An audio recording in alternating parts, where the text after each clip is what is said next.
Hello and welcome, Rangers. I'm Joe here with me, my co-host Dan. Hello and greetings. And yeah, the last video got, well, struck. So, hope you guys don't mind a double video package. So we had to repost the old one, and we're posting this one. So there's a double feature here. But anyways, that aside. So, last time we got into the dinosaur boneyard. This time we're getting into the Rangers finally arriving where the secret power is. And I love this fight. No, I just love it. This is one of my favorite parts of the entire movie, of the entire franchise. Maybe even my top favorite in some ways. And I really love the morphed suits in this movie, but I also love this fight scene where the Rangers have to scramble, fight, work together to destroy these rock golems. And these golems aren't wimps. So at the start, the Rangers are approaching kind of cautiously. They've learned from the last incident to be careful. They've just arrived. Something's going to happen. Yeah. Now, it's Adam who kind of asks for direction, going, not in so many words, but what do we do? And, of course, this is where we get Tommy just saying, wait here, while he goes to examine the nearest stone carving, or what looks like a stone carving of sorts. And this is actually good leadership. Because, it's a case of, okay, last time it was Billy and Rocky who kind of stepped first into a trap. And Tommy was at the rear, not knowing what to expect. And having learned from this incident, Tommy is not putting his troops, so to speak, at risk. Who's going to be the one who falls into the trap? Him. But he's basically doing the, I wouldn't give an order I would not be willing to perform and execute myself. Except, I like Optimus Primal and Beast Wars, but in a lot of ways there are times when, no, that's not true about Optimus. I know I only mention it because, he coined a bit of that phrase in some ways and popularized it in the 90s. But in a lot of ways, the leader who best personifies that philosophy is Tommy.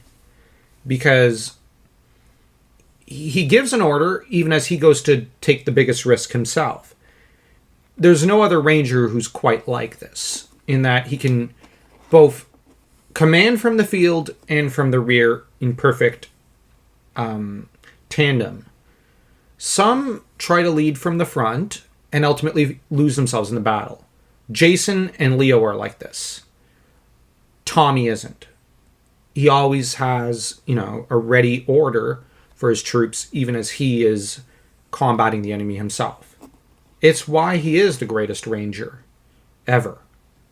I think you've once called him the Power Ranger. Exactly. Because Tommy, the Power Rangers wouldn't have gotten as far as they did without him. Yeah, he is Power Rangers.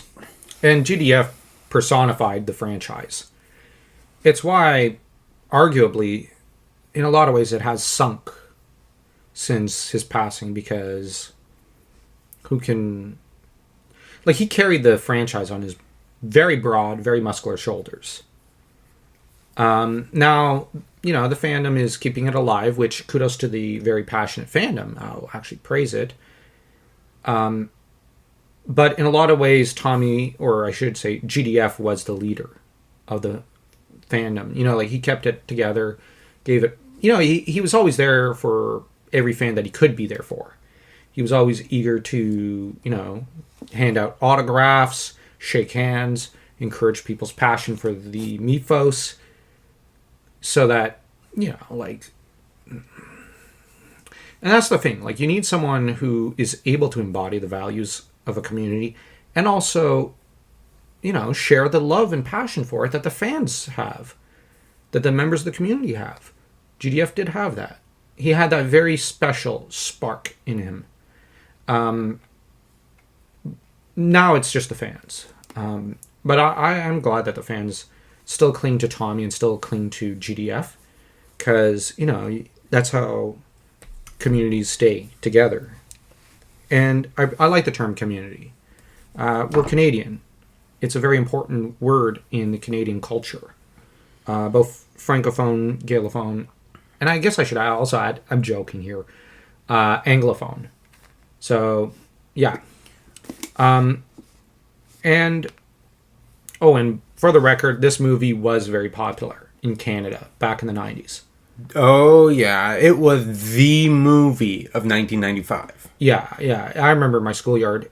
Boys, girls, Francophone, Anglophone, Gaylophone, Native, everybody was basically was talking about this movie. Everybody was involved. The teachers eventually complained they were sick of this movie eventually. The movie theaters were packed. Yeah, I have no idea what it was like in the U.S., but it was just such a big deal. Yeah, you had to reserve a few weeks in advance. Yeah. That sort of thing wouldn't be seen until episode 1. Just in the 90s. You know what I mean?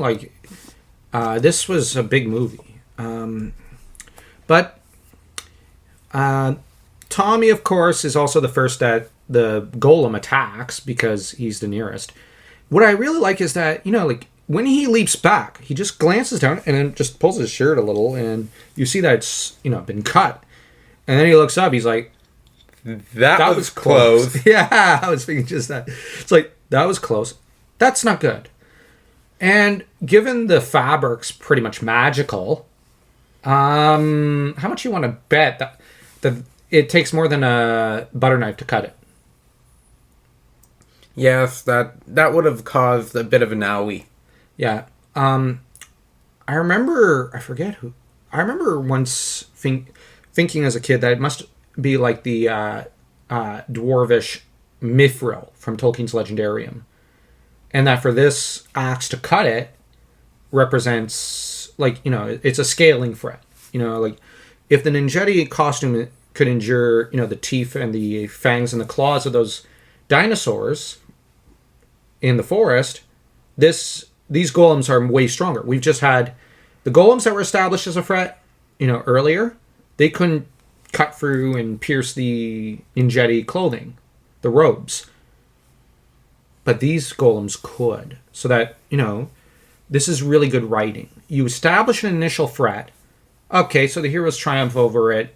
No casualties, no serious injuries. That's just to build up to the next threat, which can actually injure and kill the heroes. And this is really good writing. Tolkien does this. Howard does this. Many writers do this. This is a very common trope. And it's common for a reason. Now, let's also draw a bit of attention to Aisha, who, of course, pulled back and threw her arms in front of Rocky and Adam, which, in a very protective maternal gesture, which fits with her character. Her first concern is not herself, but the two boys next to her, who looked as though they might well have ran forward to back Tommy up, which, when you actually watch a lot of the episodes, that's what they do. They're always the first two to rush forward to back up Tommy. At school, in every fight, with Goldart, with everyone. Rocky can occasionally be a little more level-headed at times, I would argue. Because there have been times when he actually was the one who told Kim and Adam, whoa, hold your horses. And even Aisha, hold your horses. But he is always the first one into action when Tommy's or Billy are in danger. Kimberly and Billy, of course, were level-headed and knew to back up on their own. Still, I'll just say Adam and Rocky looked like they wanted to charge forward, but they still backed up. Which is consistent with what Tommy wanted them to do. And, he leaps back. And Tommy calls them to order, just pretty much all right, we're going to need to basically call upon our Ninjeti abilities, even as there's more golems appearing and descending upon them. So that we have a bit of a Western face-off between these two groups. That said, in the next shot from the monsters, I'll just comment. And of course, the minute Aisha goes, the bear! One of the monsters, shut up. Just swings at her. Like, I just imagine him just saying, shut up. But that's the thing. Like, they're showing this is happening in real time. That being said, they are kind of deconstructing themselves with these semi-morphing sequences. That being said, it does convey the sense of danger in that these things might not, like when the Power Rangers actually morph, it's a lot faster in universe. And nobody really wants to approach because, the Ranger morphs, then you're within striking distance. They're not morphed here. And these golems are basically conveying the idea, against a lesser foe, okay, sure, like pulling up your Ninjetti hood and whatnot might threaten them, but you don't actually have any mystical power beyond the basics, like being halfway to morphed. No, we're not afraid. These things are also utterly mindless monsters.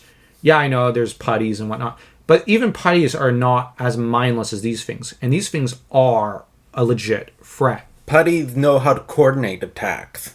Yeah, these things don't coordinate. Yeah. They just destroy. And that's the idea, and that's what I love about them. They're the final boss, really. But how do I put it? In Kingdom Hearts, when you fight the Titans, it's like this. They're just utterly mindless. And they just do everything to just destroy you. Especially the ice one, who's the hardest. That one always takes hours. It's not fun, because you're just grinding him down. It's nothing like Sephiroth, who's really easy to beat in Kingdom Hearts 1. Like, he's super easy. But the Ice Titan's just a pain. So, yeah, it's kind of like that. These things are, like I said, they're titans. They're juggernauts. So, next time we're going to get into the actual fight scene, because we took up too much time in the prep time. So, hopefully we'll get that out to you this week. And until next time, take care. But remember, Rangers, may the power protect you.